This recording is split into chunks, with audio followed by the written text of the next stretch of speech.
नमस्कार। आज हम बात करेंगे कर्म बंधन के बारे में, कार्मिक नोट्स के बारे में और जानने की कोशिश करेंगे कि कर्म के बंधन क्या होते हैं, कैसे ये पैदा हो जाते हैं और ये कर्म के बंधन किस प्रकार हमें जीवन में, चाहे संसारिक जीवन हो या आध्यात्मिक जीवन हो, हमें आगे बढ़ने से ये हमारे जीवन में बाधा उत्पन्न करते हैं। और साथ ही जानने की कोशिश करेंगे कि हम कैसे पहचाने कि हमारे ऊपर कर्मों के बंधन है। और साथ ही जानने की कोशिश करेंगे कि हम ऐसे क्या उपाय करें। ऐसे हम 15 उपायों की बात करेंगे जिनको अपनाकर आप इन कर्मों के बंधन से अपने आप को मुक्त कर सकते हैं और अपने जीवन के मार्ग को सरल बना सकते हैं। तो सबसे पहले हम समझते हैं कि कर्म क्या है। आपको मालूम है, मनुष्य जैसा कर्म करता है वैसा ही फल उसे भोगने को मिलता है। इसीलिए तो संसार में कोई सुखी है और कोई दुखी है, कोई अमीर है और कोई गरीब है। क्यों? क्योंकि अपने कर्मों के परिणाम के कारण ही वो ऐसी स्थिति में है। यानी जो कुछ भी हम करते हैं या कहते हैं या सोचते हैं, उसका एक प्रभाव होता है और वही प्रभाव जब उचित समय आता है तो हमें अपना रिजल्ट देता है। आप इसे ऐसे समझें कि जिसे हम भाग्य कहते हैं वह हमारे पूर्व यानी कि जो पहले के किए हुए अच्छे कर्म है उसका फल है। और जिसे हम दुर्भाग्य कहते हैं वह हमारे पहले के जो बुरे किए हुए कर्म है उनका फल है। यानी कि हमारा भाग्य या दुर्भाग्य भी हमारे अच्छे और बुरे कर्मों के कारण ही हमारे जीवन में उत्पन्न होता है।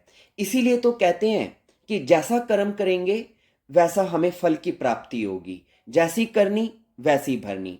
यानी कि what goes around comes around. जैसा कर्म हम करेंगे वैसे फल की प्राप्ति होगी। अब ये फल जो आपको अपने कर्मों के परिणाम स्वरूप प्राप्त होता है, यह फल खट्टा भी हो सकता है और मीठा भी हो सकता है। जब कर्म के फल के स्वरूप हमें सुख मिलता है तो हमें अच्छा लगता है, लेकिन जब कर्म के फल के स्वरूप हमें दुख मिलता है, यानी कि अगर बीमारी के रूप में या किसी मुसीबत के रूप में हमारे ऊपर कर्म के फल के स्वरूप जब दुख आता है, फिर हमें परेशानी होती है। यानी कि अच्छा और बुरा दोनों प्रकार का जो प्रभाव है कर्मों के फल के कारण हमें प्राप्त होता है। आप इसे ऐसे भी समझ सकते हैं कि आज जो हमारी वर्तमान स्थिति है ये अच्छी है या बुरी है, यह हमारे पूर्व कर्मों का ही परिणाम है, रिजल्ट है। और जो कर्म हम वर्तमान में कर रहे हैं यानी कि जो अभी हम कर्म कर रहे हैं यह हमारा भविष्य निर्धारित करेंगे। उदाहरण के लिए मान लीजिए कि आज आप अमीर हैं, तो आप आज अमीर क्यों हैं? क्योंकि आपने पास्ट में, अपने अतीत में इतनी मेहनत की है, इतना आपने अपना दिमाग लगाया है, इतना संघर्ष किया है कि आज आप अमीर बन पाए हैं। आप एकदम से अमीर नहीं हुए हैं। आपकी इस अमीरियत के पीछे 20 सालों का, 30 सालों का संघर्ष है। इसी प्रकार लेकिन मान लीजिए कि आप गरीब हैं, तो गरीब क्यों हैं? क्योंकि आप अपने अतीत में इतना मेहनत नहीं कर पाए, इतना दिमाग नहीं लगा पाए, इतनी आप अपने कर्म को कर नहीं पाए जिससे कि आप अमीर बन पाते। यानी कि आप चाहे अमीर हैं चाहे गरीब हैं, आपके कर्मों के कारण ही आपकी ये सिचुएशन आज पैदा हुई है। खैर, अब हम बात करते हैं मुख्य रूप से कर्मों के बंधन की, कि ये कर्म की बंधन कैसे हमारे ऊपर पैदा हो जाते हैं। ये कर्म के बंधन मतलब वो बंधन है जो हमें अपने जीवन में आगे नहीं बढ़ने देते हैं, हमें संसारिक या आध्यात्मिक जीवन में तरक्की नहीं करने देते हैं, हमारे मोक्ष की प्राप्ति तक में भी ये कर्मों के बंधन रुकावट पैदा करते हैं। और इस प्रकार के कर्मों को ही जो रुकावट पैदा करते हैं कर्मों के बंधन कहा जाता है। और इन्हीं कर्मों के बंधन के कारण ही हमें बार बार जन्म लेना पड़ता है और हमारे जीवन के बहुत से जो दुखों का कारण भी ये कर्मों के बंधन ही होते हैं। यानी कि कई बार आपने देखा होगा कि आप अपनी तरफ से बहुत कोशिश करते हैं, बहुत संघर्ष करते हैं, पूरा अपना दिमाग लगाते हैं, मेहनत करते हैं, फिर भी आपको सफलता नहीं मिल पाती है। क्या कारण है? तो कारण अदृश्य होता है और उन कुछ अदृश्य कारणों में कर्मों का बंधन भी कारण होता है कि आपके लाख कोशिश करने के बावजूद भी आप जीवन में सफलता प्राप्त नहीं कर पाते हैं।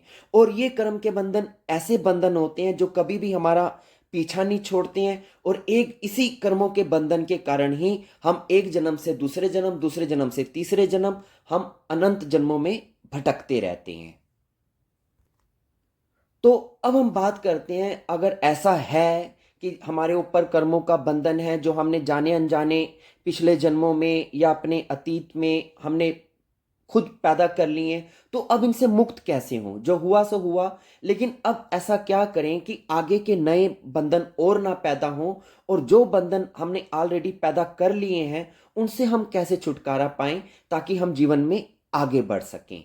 तो उन उसके लिए हम अब 15 ऐसे उपायों की बात करेंगे, जिसमें से जो भी 2-4 उपाय आपको अच्छे लगे आप उन उपायों को अपनाएं, और जिससे कि आप अपने आप को कर्मों के बंधन से मुक्त कर पाएंगे। तो बात करते हैं सबसे पहले पहले उपाय की, कि कर्मों से भागे नहीं, वरना उनको आप भोगें। यानी कि हर कर्म को उसके परिणाम तक पहुंचाएं। हम क्या करते हैं, हम कोई चीज शुरू करते हैं फिर उसको बीच में छोड़ देते हैं, या कोई बहुत सी ऐसी चीजें, मान लीजिए आप कोई रिश्ता निभा रहे हैं, और प्रकृति आपसे क्या डिमांड करती है, परमात्मा आपसे क्या चाहता है कि यदि आपने किसी रिश्ते को निभाने के लिए दायित्व उठाया है, कुछ वचन आपने दूसरे व्यक्ति को दिए हैं, तो उसे अंत तक निभाएं, अपना रोल पूरा अदा करें। चाहे आप एक पति हैं तो अच्छे पति का रोल अदा करें, चाहे आप एक पिता हैं तो अच्छे पिता का रोल अदा करें। तो पिता का क्या रोल है कि बच्चे की पूरी अच्छी से परवरिश करे, और जब तक वो अपने पैरों पर खड़ा होकर अपने स्वावलंबी ना हो जाए तब तक उसको पूरा सहयोग करें। तो जब आप किसी कर्म को पूरा उसके अंत तक पहुंचाएंगे तो आप उसके दायित्व से मुक्त हो जाएंगे, उस कर्म से बाहर हो जाएंगे। लेकिन यदि आप कर्म को बीच में ही छोड़ देते हैं या कर्म से भाग जाते हैं, अपनी जिम्मेवारियों को, उत्तरदायित्व को आप निभाते नहीं हैं, चाहे वो किसी भी रूप में आपके ऊपर वो उत्तरदायित्व हो, अगर आप अपनी जिम्मेवारियों से भागते हैं, अपने कर्मों से भागते हैं, पलायन करते हैं और उसके संघर्षों से डर कर उसे बीच में छोड़ के भाग जाते हैं, तो उसका छुटकारा आपका इतनी आसानी से होने वाला नहीं है। वो आगे चल के फिर जीवन में आपके ऊपर वापस चीज आएगी या अगले जन्म में आएगी। तो उससे तो मुक्त आप तभी हो पाएंगे जब आप उसको पूरी तरह से भोगेंगे। तो इसलिए सब प्रकार के कर्मों के सुख और दुख को भोग कर उनको आपको निपटाना होगा, तभी आप उससे मुक्त हो पाएंगे। तो पहली बात, कर्मों से भागे नहीं, वरन उनको भोगे, उनको पूरी उनकी परिणति तक पहुंचाएं, उसके अंतिम रिजल्ट तक उनको पहुंचाएं। दूसरी बात, जागरूक होकर कर्म करें। क्योंकि क्या होता है कि हम जो कर्म क्रोध में करते हैं या प्रतिक्रिया स्वरूप करते हैं, ऐसे कर्म सकाम कर्म कहलाते हैं और बंधन का कारण बनते हैं।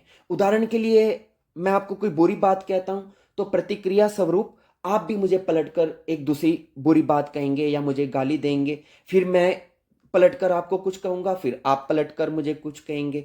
तो हम दोनों क्या कर रहे हैं, कर्मों की एक अनंत श्रृंखला निर्मित कर रहे हैं। तो इस श्रृंखला का कोई अंत नहीं होगा, और हम एक लंबी चैन, एक लंबी श्रृंखला कर्मों की एक दूसरे को गालियां निकाल कर, बुरा भला कहकर निर्मित कर देंगे। और फिर किसी जन्म में या आगे आने वाले टाइम में हम जब तक इस जो श्रृंखला हमने पैदा की है, जो ये डोर उलझाई है, जब तक ये सुलझेगी नहीं तब तक हम इससे फिर निर्मित नहीं हो पाएंगे। तो आपको क्या करना है, आपको किसी भी कर्म में प्रतिक्रिया नहीं करनी है, रिएक्शन कर्म नहीं करना है। इस प्रकार के कर्मों को प्रतिक्रिया में किया जाने वाला कर्म कहते हैं, जो हम क्रोध में या अहंकार में आकर बोल देते हैं। तो अगर आपको कोई बुरी बात कहता है तो आप उसमें तटस्थ रहें, बल्कि मुस्कुराकर उस गाली का या उसकी बुरी बात का उसको जवाब दें। तो आपके ऊपर वो बंधन पैदा नहीं होगा, वो कर्म पैदा नहीं होगा। कर्मों के हमारे ऊपर बंधन तभी बनते हैं जब हम प्रतिक्रिया करते हैं, रिएक्शन करते हैं। तो आपको क्या करना है, किसी भी कर्म में जो उत्तेजक हो, जिसमें आपको क्रोध के आने की संभावना हो, उसमें जागरूक हो जाएं और उसमें अपने आप को इन्वॉल्व मत करें, और बल्कि अपने आप को तटस्थ रहकर, जागरूक रहकर, अलर्ट रहकर उस कर्म की श्रृंखला में अपने आप को आने मत दें। तो दूसरी बात, जो भी कर्म करें, किसी प्रकार का भी कर्म, चाहे वो हाथ से कर रहे हैं, जुबान से कर रहे हैं, देखने से कर रहे हैं, हर प्रकार के कर्म में जागरूकता बनाए रखें, ताकि किसी प्रकार की कोई श्रृंखला उत्पन्न ना हो। क्यों? क्योंकि जो भी कर्म आप जागरूकता में करेंगे उस कर्म में बंधन नहीं बनते हैं। तीसरी बात, निष्काम कर्म करें। निष्काम कर्म का क्या अर्थ है कि आप जो भी कर्म करते हैं उसे परमात्मा को अर्पित करते हुए करें। और इस संबंध में श्रीमद् भगवद गीता में भगवान श्री कृष्ण खुद कहते हैं कि है अर्जुन, तू जो भी कर्म करता है, जो भी खाता है, हवन करता है, दान आदि देता है, वह सब मेरे को अर्पण कर दे। अर्थात भगवान कहते हैं कि आप अपने अंदर कर्ता की भावना का त्याग कर दें कि मैं करने वाला हूं। क्योंकि आप कोई भी कर्म जो ये सोच कर करेंगे कि मेरी बुद्धि से हो रहा है, मैं इसके को करने वाला हूं, मेरे अंदर इतनी योग्यता है कि मैंने इसको करके दिखाया है, तो आपके अंदर अहंकार उत्पन्न होगा। और जब आप किसी कर्म को अहंकार की भावना के साथ करेंगे तो फिर वह कर्म बंधन उत्पन्न करेगा।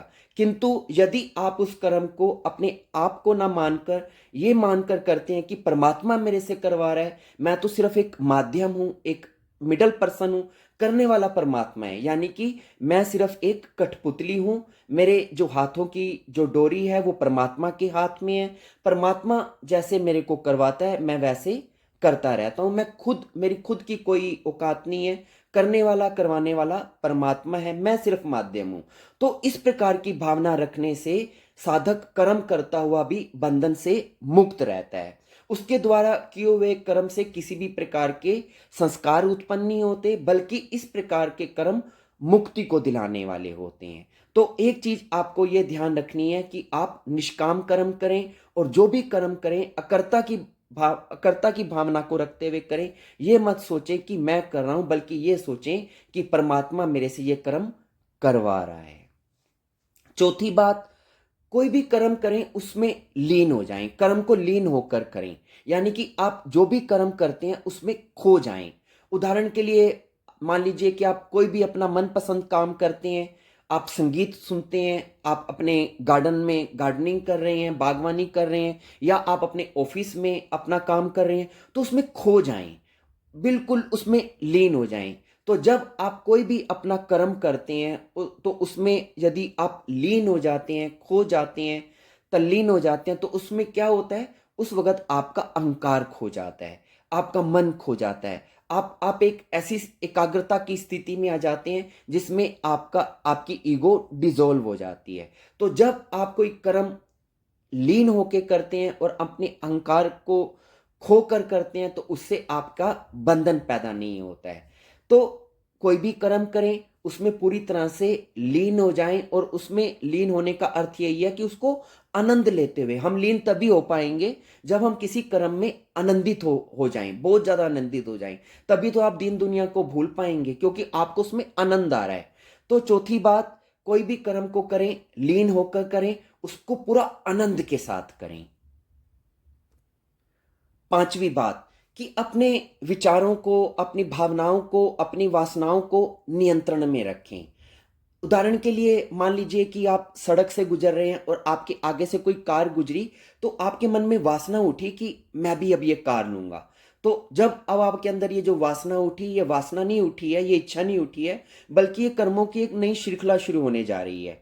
अब आपके अंदर, हालांकि आपके पास ऑलरेडी एक कार है, आपको उसकी जरूरत नहीं है, लेकिन क्योंकि वो नया मॉडल है और पड़ोसी की कार है, आपसे वो महंगी लेके आया है, तो आपको शो करना है कि मैं आपसे बड़ी कार ले सकता हूं। तो ये एक बेकार की वासना है जिसकी कोई जरूरत नहीं है। तो इससे आप एक नए कर्मों की श्रृंखला शुरू करेंगे। अब आप लोन लेने की सोचेंगे, उसके कैसे अपनी इनकम बढ़ाएं कि आप कार ले पाएं, इसके लिए आप सोचेंगे। जो विचार आपके अभी कम चल रहे थे वो ज्यादा चलने शुरू हो जाएंगे। आप 100 प्रकार के सोच विचार करेंगे। मतलब आपके अंदर एक ऐसी वासना उठी जिसने कर्मों की एक अनंत श्रृंखला को जन्म दे दिया। तो आपको क्या करना है, जैसे ही आपके अंदर, जब ये पहली दफा ही जब ये विचार उठा, आपने गाड़ी देखी कि मैं भी लूं, उसी वक्त जागरूक हो जाएं कि मेरे अंदर ये जो वासना उठी है ये उचित नहीं है, ये अनुचित वासना है, ये मन मुझे पागल बना रहा है। तो वहां पे अलर्ट हो जाएं और उस विचार में बहे मत, उसके आगे अपना दूसरा विचार मत जोड़ें। तो जब आप अलर्ट हो जाएंगे तो वो विचार, वो वासना वहीं ड्रॉप हो जाएगी और आप उससे मुक्त हो जाएंगे, और उसके कारण जो एक कर्मों की नई श्रृंखला जो शुरू होनी थी उससे भी आप बच जाएंगे। तो पांचवी बात, अपने अंदर के जो वासनाएं हैं, विचार हैं, भावनाएं हैं जो अनुचित हैं, उनको अपने नियंत्रण में रखें। छठी बात, आप अनासक्त भाव से कर्म करें। क्योंकि जब आप आसक्ति या मोह से युक्त कोई कर्म करते हैं तो ऐसा कर्म बंधन पैदा करता है। जबकि आप अनासक्त होकर यानी कि बिना अटैचमेंट के कोई कर्म करेंगे तो ऐसा कर्म बंधन पैदा नहीं करता है। तो कोई भी ऐसा कर्म जिसमें आप आसक्ति के साथ, मोह के साथ, अटैचमेंट के साथ अगर कोई कर्म कर रहे हैं तो वो आपकी श्रृंखला पैदा करेगा। क्योंकि अगर उस कर्म में मान लीजिए आप अपने मकान से बहुत ज़्यादा अटैच हैं, अपने बच्चे से बहुत ज़्यादा अटैच हैं, अपनी पत्नी से बहुत ज़्यादा अटैच हैं, कहीं भी आप किसी वस्तु या किसी व्यक्ति के साथ जब आप अटैच्ड हो जाते हैं, आसक्त हो जाते हैं, तो एक कर्मों की आप श्रृंखला को निर्मित कर रहे हैं। लेकिन अगर आप अनासक्त हो जाते हैं यानी कि न्यूट्रल रहते हैं, आप अपनी तरफ से सब आपकी जो जिम्मेवारी है वो सब करें, अपने बेटे के लिए जो भी आप करना चाहते हैं करें, अपने कर्म के लिए जो बिजनेस के लिए जो भी आप करना चाहते हैं वो करें, लेकिन डी अटैच्ड रहकर, अनासक्त रहकर, उसमें आसक्ति को मत जोड़ें। तो जब आप अनासक्त होकर यानी कि बिना अटैचमेंट के किसी कर्म को करेंगे तो उससे आपका कर्म का बंधन पैदा नहीं होगा। सातवीं बात, आत्मविश्लेषण करें, इंट्रोस्पेक्शन करें, अपने दोषों को देखें। हम क्या करते हैं, हम अपनी तरफ तो नहीं देखते कि मेरे में क्या कमी है, हम दूसरों की कमियां देखते हैं। तो जब आप दूसरों के दोष देखेंगे तो आप कर्मों का बंधन पैदा कर रहे हैं। जबकि यदि आप अपने दोष देखेंगे तो आप कर्मों से, बंधन से आप मुक्ति को पैदा कर रहे हैं। यानी कि जब आप अपने कर्म देखेंगे तो कर्मों को, बंधन से मुक्त होंगे, और दूसरों को देखेंगे तो पैदा करेंगे। तो अपनी बुराइयों को देखें, अपने अंदर देखें कि आपके अंदर कितनी काम वासना है, आपके अंदर कितना क्रोध है, कितनी ईर्ष्या है, द्वेष है, अहंकार है। तो अपना आत्मविश्लेषण करके अपने दुर्गुणों को देखें जो आपके अंदर कर्मों के बंधन पैदा करते हैं। तो जब आपके अंदर ये दुर्गुण दूर होंगे तो उसके साथ साथ जो कर्मों के बंधन आपके अंदर पैदा होने थे वो भी खत्म हो जाएंगे। तो सातवीं बात, निरंतर अपना आत्मविश्लेषण करते रहें, अपना इंट्रोस्पेक्शन करते रहें, जिससे कि आपको पता चलता रहे कि आपके अंदर क्या चल रहा है। आठवीं बात, फल की इच्छा ना करें। क्योंकि जब हम कर्म करके फल की इच्छा करते हैं तो वो फल की इच्छा बंधन पैदा करती है। कर्म जो है वो अपने आप में बंधन नहीं है, लेकिन कर्म के प्रति जो हमारी इच्छा होती है, जो फल की इच्छा होती है, वो बंधन पैदा करती है। यानी कि फल की इच्छा ही बंधन है, कर्म बंधन नहीं है। तो हालांकि ये मुश्किल होता है, हम तो कोई भी कर्म करते हैं इसलिए करते हैं क्योंकि हमें उसकी फल की प्राप्ति होती है। लेकिन अगर आप इस प्रकार से कर्म करेंगे तो फल उसके आप बंधनों से मुक्त नहीं हो पाएंगे। आप कर्म करें, पूरा अपना 100% दें, उसमें कोई बुराई नहीं है, लेकिन उसके फल की इच्छा को अपने अंदर बढ़ाकर मत रखें, उसे परमात्मा पे छोड़ के रखें। फल की, आपको फल भी मिलेगा लेकिन उसकी इच्छा आकांक्षा मत करें, वो मिल जाएगा जब उसका टाइम आएगा। लेकिन उसकी आकांक्षा को अगर रख के कर्म करेंगे फिर आप उसके बंधन से मुक्त नहीं हो पाएंगे। तो आठवीं बात, कर्म करें लेकिन इच्छा को रखे बिना उसको कर्म करें। नौवीं बात, माफ करना सीखें। मान लीजिए आपको किसी ने कोई बुरी बात की तो आप क्या करेंगे, उसके प्रति जो आपके मन में क्रोध है वो गांठ बना के आप रख लेंगे। तो जब मान लीजिए कि आपके अंदर गुस्सा कुछ ज्यादा ही है और आपने उसको ग्रंथि बनाकर अंदर रखा हुआ है, तो अगर तो इस जन्म में आपने उसका निपटारा कर लिया तो ठीक, नहीं तो अगले जन्म में वही क्रोध आपको फिर से ऊपर आएगा और आपको एक क्रोधी इंसान बनाएगा किसी ना किसी रूप में, मतलब वो आपको प्रभावित करेगा। तो अगर आपके मन में दूसरों के प्रति क्रोध है या कोई ऐसी भावना है जो अच्छी नहीं है तो उसको निकाल दें। तो कैसे निकालेंगे, उनको माफ कर दें, या तो उनसे बातचीत कर लें, कंप्रोमाइज कर लें, सुलह मशवरा कर लें, नहीं तो बस अपने घर ही बैठे बैठे दिल से ही उनको माफ कर दें। तो जब आप इस प्रकार उनको माफ कर देंगे तो आप जो बंधन नए बनने थे उससे आप बच जाएंगे। 10वीं बात, अच्छे कर्म करें। यानी कि जैसा बीज आप बोएंगे वैसा ही आप फल पाएंगे, इसलिए अच्छे कर्मों के बीज बोएं। मान लीजिए कि आपने 10 बुरे काम कर दिए जाने अनजाने, तो आप 100 अच्छे काम कर दें। तो जब आप 100 अच्छे काम करेंगे तो 10 बुरे कामों का जो प्रभाव है वो तो बहुत नीचे दब जाएगा या खत्म ही हो जाएगा। इसलिए निरंतर अच्छे काम करते रहें।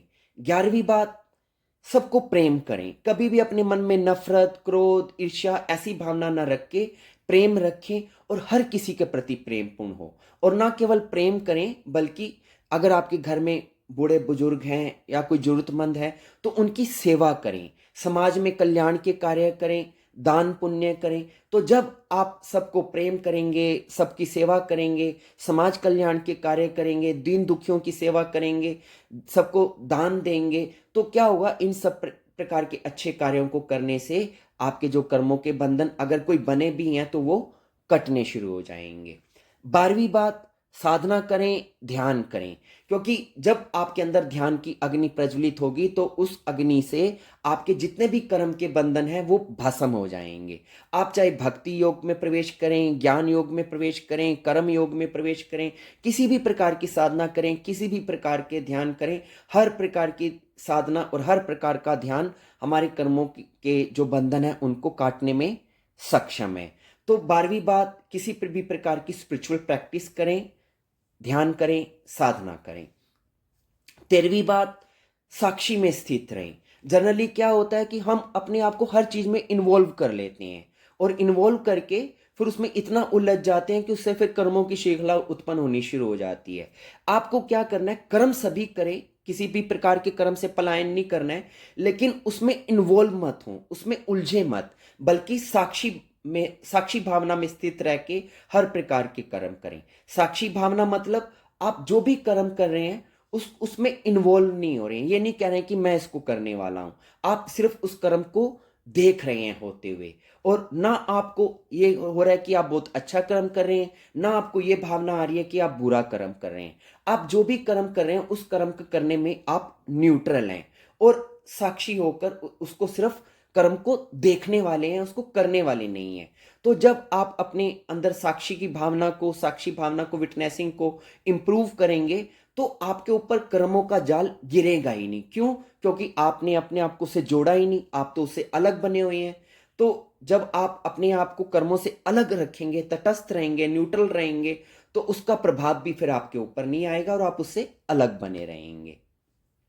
14वीं बात, कि अपनी एक छोटा सा ध्यान साधना, कभी कभी एक ध्यान करें, मेडिटेशन करें, कि आराम से आंख बंद करके बैठ जाएं और अपनी अंदर आती सांस और बाहर जाती सांस के ऊपर अपना ध्यान टिकाएं। और जब भी आपकी सांस अंदर जाए तो न्यूट्रल रहें, शांत रहें, उसे देखते रहें।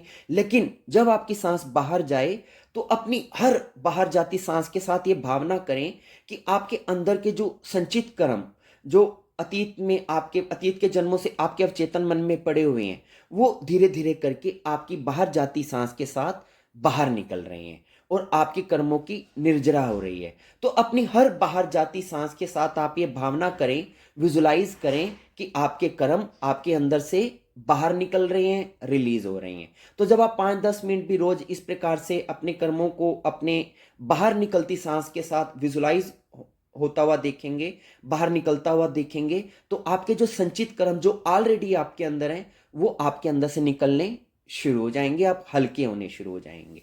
अब 15वीं बात और आखिरी बात और 100 बातों की एक बात, आपको मालूम है कि सारे बंधन हमारी मान्यताओं के ही हैं। यदि आपने मान लिया कि आपके ऊपर कर्मों का बंधन है तो आपके ऊपर कर्मों के बंधन रहेंगे। लेकिन यदि आप अपने मन से, विचार से, भावना से, संकल्प से, अपनी पूरी शक्ति से आप ये कह देते हैं कि मेरे पे कोई बंधन नहीं है और मैं सब प्रकार के कर्मों के बंधन से मुक्त हूं, तो आप मुक्त हो जाएंगे।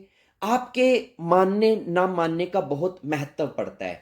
तो आप क्या करें कि अपनी मान्यताओं को इतनी दृढ़ करें कि आप अपने आप को कह डालें स्ट्रांगली कि मैं किसी प्रकार के कर्मों के बंधन में नहीं हूं, मैं सभी प्रकार के कर्मों के बंधन से मुक्त हूं, मैं तो एक प्योर सोल हूं, पवित्र आत्मा हूं और जो किसी भी प्रकार के बंधनों से मुक्त है। जब आप इस प्रकार अपनी मान्यता अगर पूरी तरह से बना पाते हैं अपने विचार से, भावना से, तो आप वाकई सभी अतीत के कर्मों से मुक्त हो जाएंगे, क्योंकि ये सब मान्यताओं का ही खेल है। अगर आप स्ट्रांगली ऐसी मान्यता अपने आप बना लेते हैं कि आप कर्मों के बंधन से मुक्त हैं, तो आप तत्क्षण मुक्त हो जाएंगे। तो इसी के साथ मेरी बात पूरी हुई। मुझे उम्मीद है कि मेरे इन उपायों से इन आपको लाभ होगा। आप इनको अपने जीवन में उतारने की कोशिश करें। धन्यवाद।